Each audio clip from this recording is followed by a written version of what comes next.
Ano po ang daily habit routine niyo nung nagsisimula kayo at nag-boom ang network niyo? Basic, you know? Basic lang.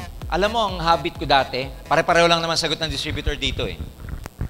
Araw-araw, naghahanap ako ng prospect ko. Wala pang cellphone noon, kaya tawag.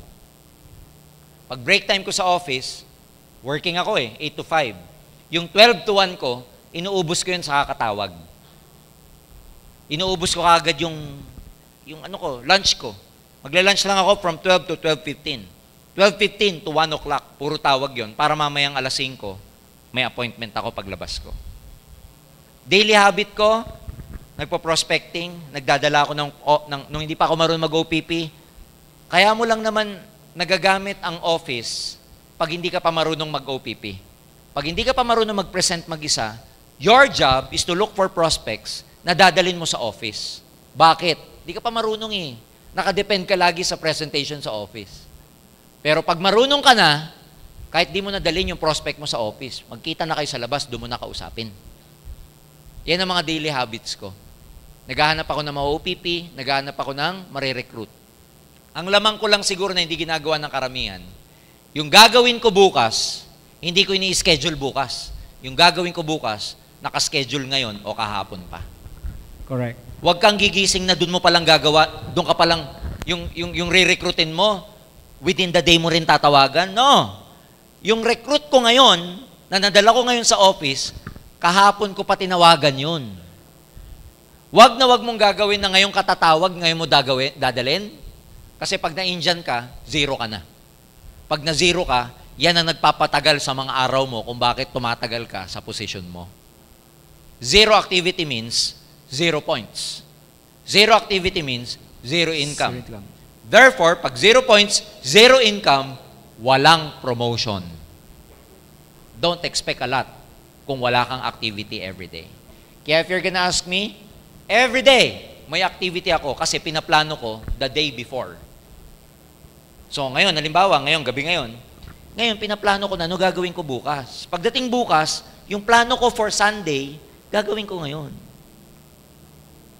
Kunwari yung prospect ko ngayon, kinausap ko na yan kahapon o nung isang araw pa. Ulitin ko, do not make any activity within the day. Plan your activity ahead of time. That will save you a lot of time also. Kaya, yun ang gagawin nyo. Bago kayo kumausap ng prospect, dapat na plano nyo ng ahead of time yun. Correct. Ganun tayo na nagsisimula. Ako naman, sir, share ko lang, ngiti. Oo. Kasi ako, nakasimangot ako lagi eh. So, una kong ginawa, pinaktis ko yung ngiti. Tapos, hi, hello. Simula nun, tapos, nag-gather ako ng, paunti-unti, everyday, marami ako ng mabagong nakakangiti, nakaka-hello. So, siguro, mga third times kami nag-meet uli. So, may palitan na, may conversation na. So, hanggang dumami na yung mga new friend ko, yung mga bagong kakilala. So, along the way, dun na, nakakakuha na ng mga prospect, nakakakuha na, ito, pwede ito medyo hindi pa to. So, hanggang sa dami no, nakakapag-harvest na ako isa-isa ng mga taong pwede ko isama sa business. Yung smile na hindi natin ginagawa ng mga Pilipino, yun ang dapat i-master nyo. Smile. Yung smile na nakaapat yung mata nakangiti. Ganyan. Kasi kanina ko pa sila tinitingnan, nakasimalmal na sila. Oh. Sabi ko, paano kaya maging big time itong mga to? Takot ngumiti. Ang pagngiti, libre, di ba? Alam mo, pag may nakasalubo ka nakangiti sa daan, ngitian mo, ngingiti hindi. Pag sinabi mong hi, sasagot hindi. Pero yung nakasimalmal. Anyway, ang sarap tingnan ng tao pag nakakiti. Parang ang ganda ng buhay niya. Ako, idadagdag ko pa dyan sa daily routine ko. Dumikit kayo sa mga tamang tao.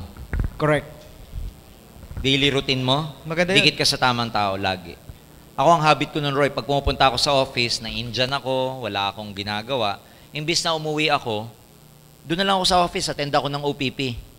Tapos, pag may nakita ako nag-meeting after meeting, nakikisingit ako, kahit hindi ako kagrupo. Ayan, nandun ako, tinitignan ko lang kung paano sila magsimula. Pag may nakita akong crossline ko na ang upline namin, iisa lang naman, yes. May ka-crossline ako, na medyo may resulta na, dumidikit ako doon, nakikipag-usap ako. So, ang tawag ko dyan, dikit sa tamang tao. Kasi pag dumidikit ka sa tamang tao, part yun ng tinatawag na law of association. Yes. Pag ina-associate mo yung sarili mo sa mga tamang tao, eventually, masasagap mo yung tinatawag na vibration nila. The way they think, the way they speak, habit nila, masasagap mo. And then you become like them. Oo, you become like them. Di ba pinag-aralan nga, pag ang lagi mong kadikit, chismoso, chismosa, magiging chismosa, chismosa ka din. Correct. Tama yan. Tama, sir. So, dikit sa tamang tao. Mm. Tandaan nyo to, wala rin lang naman kayong gagawin sa bahay, tumambay na lang kayo sa opisina. Dikit na lang kayo sa tamang tao. Mm. Dikit lang, kahit katabi ka lang, nakaganyan ka lang. Oh.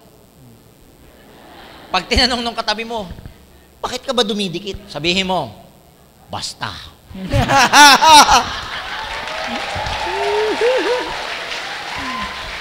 Saka sir, yung... You know why? Kasi kahit na hindi nagsasalita, just by observing, sometimes you will learn a lot. Mm. Mag-observe ka lang, Sure. dahil matututunan eh. Kaya ako ginagawa ko dati, dikit lang ako, tinitignan ko lang siya.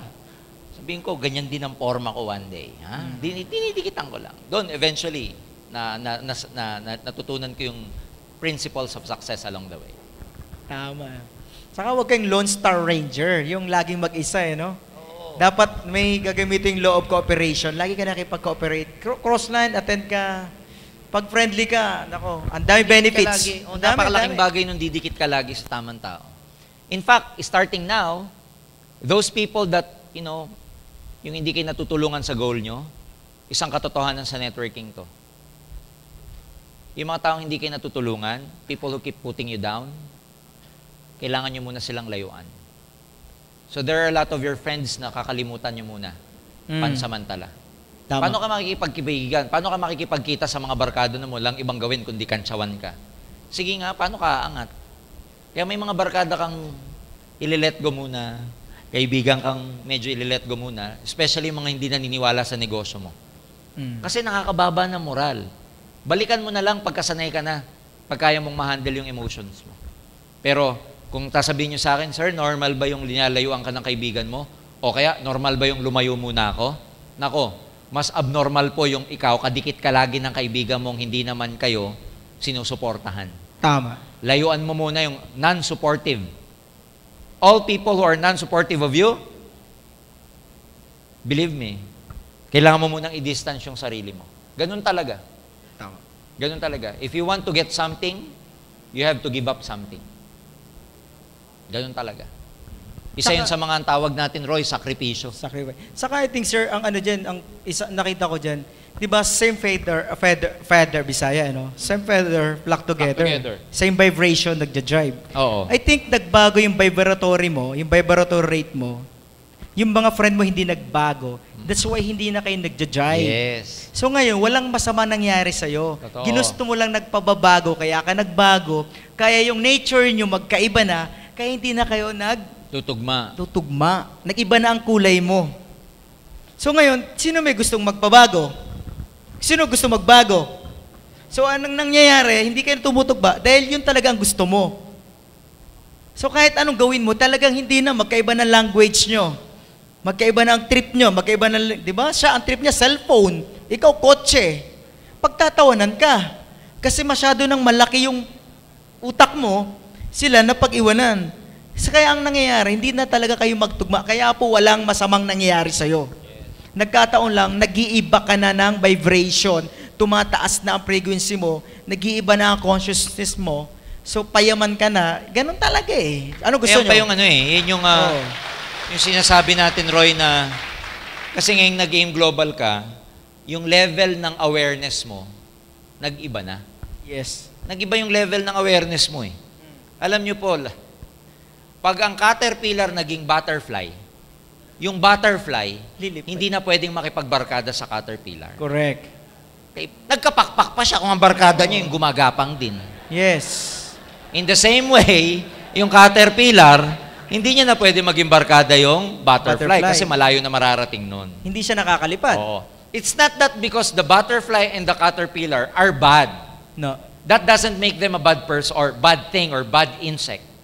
It's just their level of awareness is totally different from one another.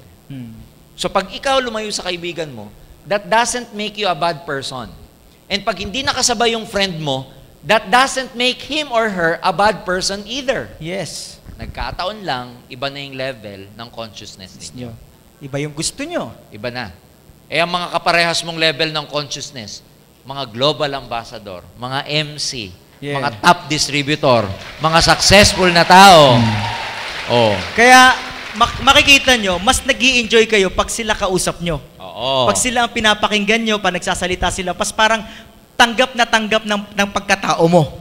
Samantalang, pag naririnig mo yung mga tropa mo dati, parang iritang-irita ka na sa pinag-uusapan nila or sa conversation nila o sa topic nila. Tsaka pagka hindi na pangarap ang topic, hindi Ayun. ka makarelate. Hindi ka na, ayaw mo na. No? Pag ang topic, may illegal wipe, mga ganun, hindi ka na Kasi ikaw naman, sir, pag bumuga ka na naman ng...